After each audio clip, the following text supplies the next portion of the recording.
Here's a dilemma for you. You've got a large family, you've got to move around, but you don't want to buy a van or what do they call it, a people mover? Hyundai have got just the car for you, and it seats 8 people. The 2023 Palisade.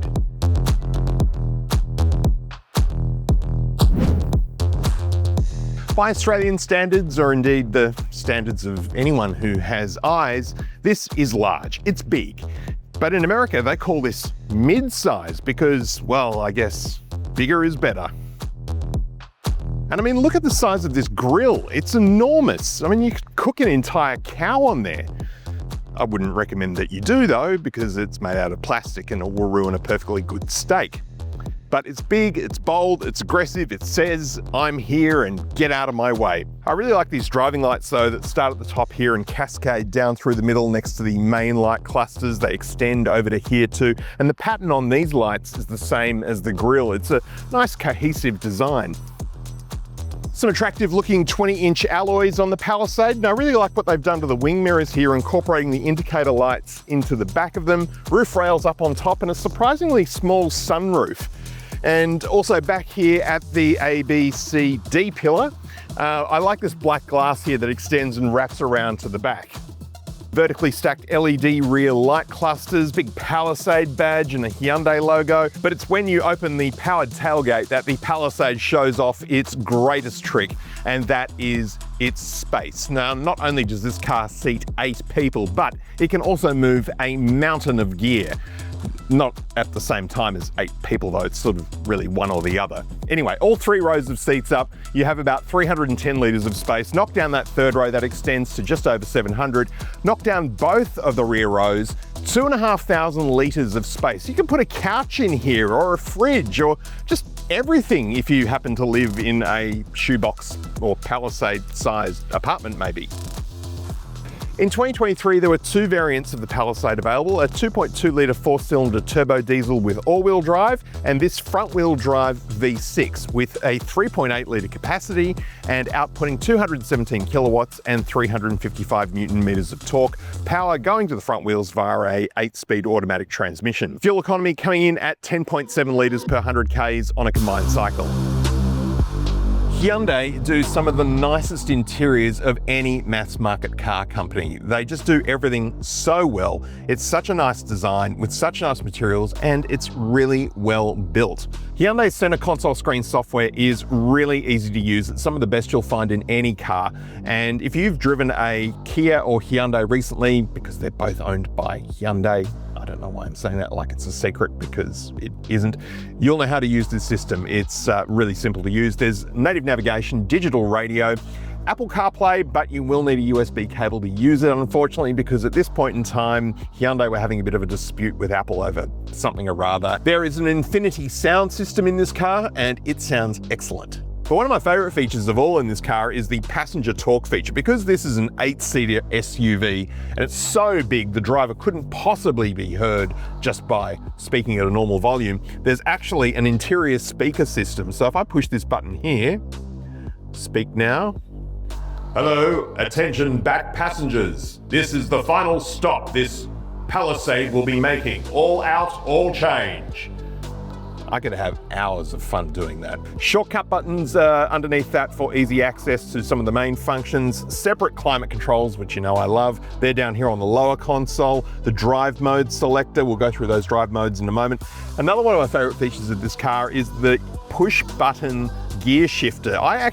When I used to draw cars when I was a kid, they always had push button gear shifters because I could never work out why it had to be like an actual lever, and now the future is here. Under the slidey lid here of the center console, we've got wireless phone charging, a USB-A port, 2 mechanical cup holders, a nice big center console bin with a removable tray. There's also a 12-volt outlet and a USB-C port down there. The digital instrument cluster has a few different display modes. It's nice and clear and easy to read, and yeah, it's colorful, looks nice. The steering wheel, this isn't my favorite Hyundai steering wheel, I have to say, and I have become a bit of a connoisseur of Hyundai steering wheels, believe me.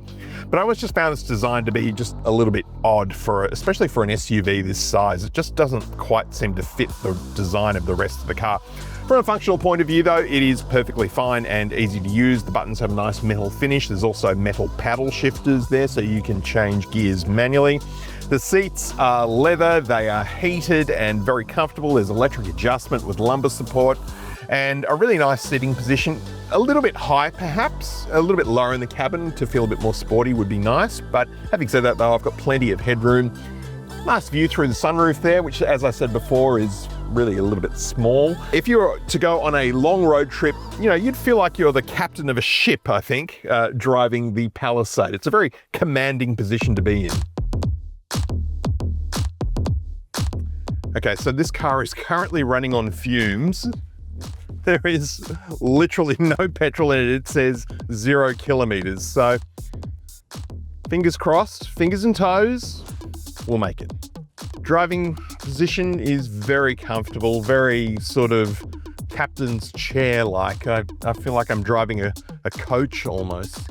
But dynamically, it feels fantastic. I mean, Hyundai have a really good knack of being able to make their larger vehicles drive and feel like much smaller ones. So if you've been driving a smaller car for many years and you're a bit worried about getting into a big one like this, you don't need to worry because it's just so easy to drive. There are 4 drive modes: Smart, Eco, Comfort, and Sport.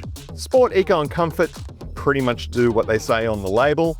Smart is quite intelligent though because it will actually predict what you need based on the conditions.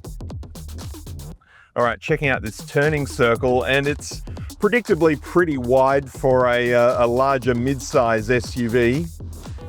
But honestly, as I said, dynamically, and just the maneuverability of this car, it does feel smaller than it is. You might have noticed that there's a little bit of beeping going on, and this is something that Hyundai have finally rectified in some of their more recent cars, and that is the overspeed warning. If you go so much as 1 kilometer over the speed limit, it'll start beeping at you. Now, you can go into the settings and turn it off, but the annoying thing is you do have to do it on every drive. There is a software update available, which this car might not have had, where you can hold down the mute button on the steering wheel and it will actually do that process of silencing the beeping for you. But the speed sign recognition software is otherwise pretty clever, but the only thing is it does get thrown off by, you know, off-ramps on freeways. So if you're driving at 110 and the off-ramp is 80 and you're still doing 110 and it catches a glimpse of that sign saying 80, it will start beeping its head off at you, even though you're not breaking the law. This petrol engine is really nice and quiet. The diesel, of course, was probably the pick more for people who wanted to do some towing or maybe a little bit more off-road driving, but day-to-day driving on the freeway and around town, the petrol Palisade is really, really good. So that is the 2023 Hyundai Palisade. It's big, it's aggressive, but it's also extremely comfortable and nice to drive. So if you're looking for some value wheels to get your family and all your gear around town, it's definitely one worth checking out.